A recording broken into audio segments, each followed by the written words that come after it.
উদাহরণ হিসাবে যদি একজন মানুষ শুধু সৎকর্ম করতে চায় কিন্তু কাজকর্ম করতে না চায়, তাহলে কি সে সৎকর্ম করতে পারবে? টাকা না থাকলে, সামর্থ্য না থাকলে কিভাবে কারো উপকার করা যাবে? ধর্মে নতুন যারা এবং যারা দরিদ্র, তাদের মধ্যে এমন মানসিকতা অনেক দেখা যায়। অনেকেই ধর্ম জানতে শুরু করে, কিন্তু দারিদ্র্যের কারণে তাদের অন্তরে সৎকর্ম করার প্রচণ্ড ইচ্ছা জাগে, অথচ করার মতো সামর্থ্য থাকে না। সামর্থ্য নেই, এটাই সমস্যা। পাশের বাড়ির পরিবারকে দরিদ্র দেখে চাল দিতে চায়, কিন্তু নিজের ঘরেই চাল নেই। রাস্তা খারাপ দেখে মেরামত করতে চায়, কিন্তু মাটি কিনে ভরাট করার টাকা নেই। মন্দিরে দান করতে চায়, কিন্তু দান করার মতো অর্থ নেই। এ হচ্ছে সেই মানুষের অবস্থা, যার পুণ্য নেই কিন্তু পুণ্য করতে চায়।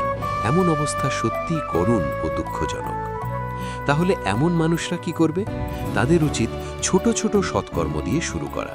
একটি সৎ কথা বলা, কাউকে ধর্মের পথে উৎসাহিত করা, নির্যাতিত একটি কুকুরকে রক্ষা করা, এ ধর্মের ছোট ছোট কাজ।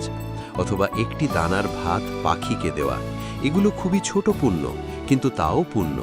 এবং নিয়মিত ত্রিরত্নের কাছে প্রার্থনা করা উচিত, যেন তারা আরও সৎকর্ম করার সুযোগ পায়।